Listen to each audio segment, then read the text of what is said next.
I just figured I'd try a more casual video. I paused because I'm like, where's the camera? The camera's there. With the old iPad, shooting it with an iPad like I'm a mom in the front row of, the high school dance recital or whatever. If moms still do that, they did that, you know. I know 10, 15 years ago, that was like a very mom thing to do. Hold up your iPad to film what was going on. I just wanted to talk about the weekly planner. This is such a stupid thing. Sometimes you have to treat yourself like someone who doesn't know anything and just force yourself to do something that you think is stupid. And so I got this planner at Marshall's. It's, very basic, but I just like kind of the layout of it. It's got, every day of the week. It's got, it's a weekly plan. It's got every day of the week. And then over here, it's got, the top priorities, the to-do list, the notes, and then what's this box? Can't forget. I mean, I don't use a lot of that necessarily, but, and then there's also a monthly view every month where you can kind of put in stuff. And like anything, I started off very gung-ho and started really filling in stuff. But then after a while, it was like, oh man, I don't want to go. I don't want to take the time to do that. But then I just forced myself to do it. So even if it's just a few things, and this is like what it looked like last week, I think. It's very basic, I'm just writing a few things every day. So Monday it was write a poll for the community page, shoot 16 personalities, make a thumbnail for the video.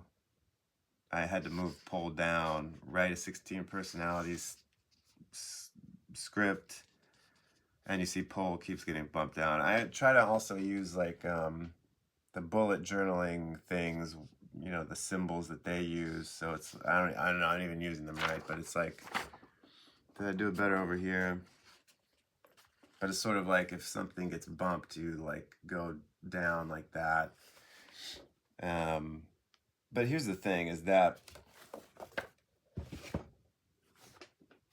it's like very simple and it doesn't seem like it would do anything. But I think it's helped me do more. I think it's helped me stay on track and get more things done.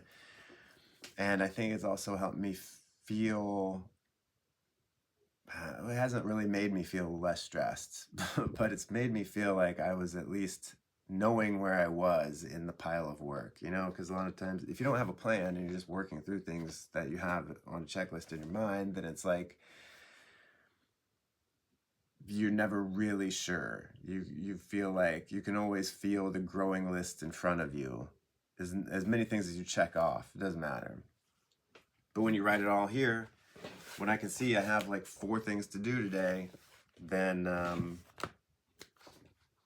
you can check it off and you're like, okay, well, I did what I said I was going to do. And there you go.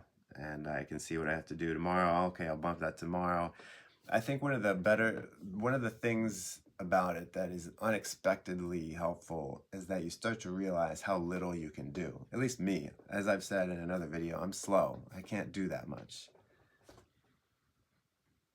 I work slow, I get easily distracted, and the slowness, well, a lot of what I do is writing, and writing, I feel like this is a whole different video, but I'll preview it, if not just say it. That writing, when you're writing something creatively, it's not just writing.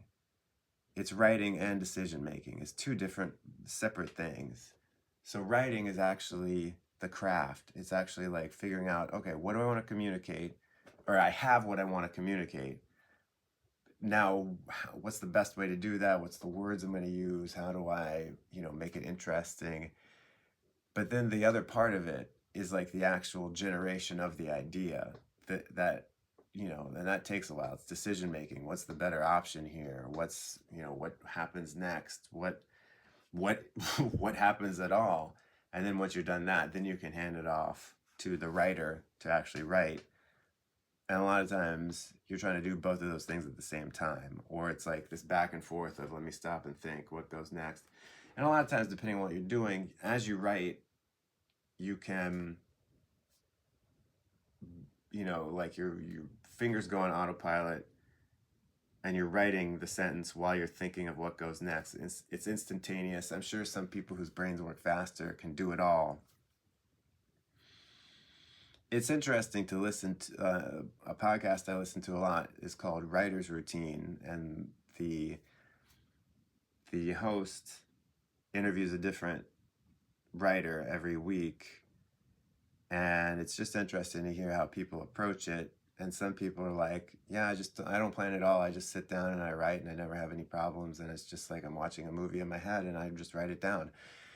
And other people are like, it takes a lot of labor of thinking about it, figuring out what I'm going to do, and then writing it.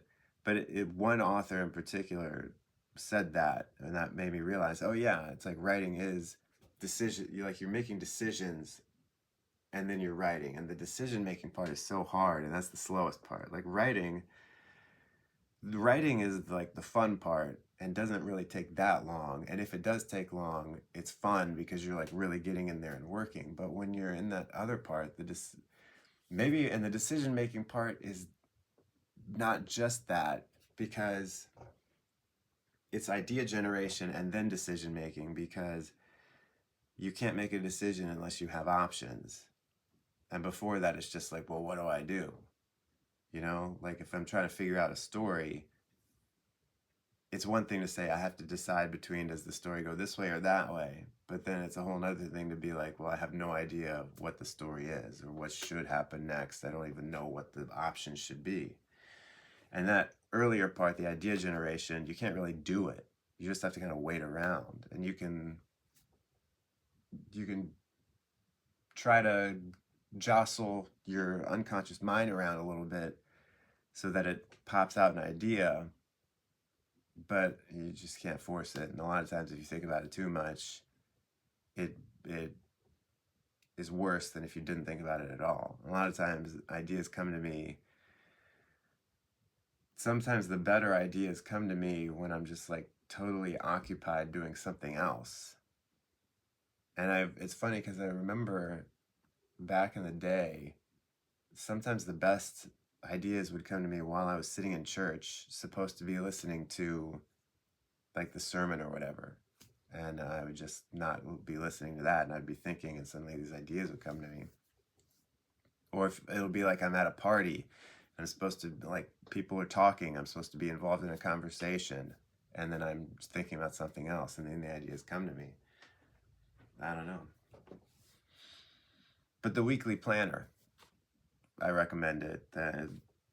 Very basic video, but yeah.